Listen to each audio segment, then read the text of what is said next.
lanche a gente mais odeia fazer aqui no Burger King? Pode acompanhar. Jonathan, qual é o lanche que você mais odeia fazer? Burger King. Por quê?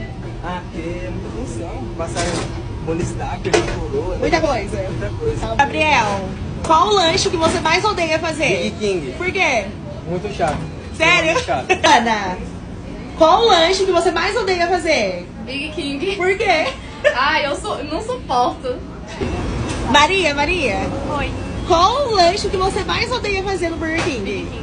Por quê? Porque é muito difícil, é muita fase, muita coisa, eu não gosto não. É mais Entendi. fechado. Entendi. Ian, qual o lanche que você mais odeia fazer? Burger King. Por quê? Ah, ele é muito largo, é muito largo de altura. Gabi, qual o lanche que você mais testa fazer aqui no Burger King? Burger King. Gente, todo mundo é campeão. Meninas, qual o lanche que vocês mais odeiam fazer? Big King. Gente,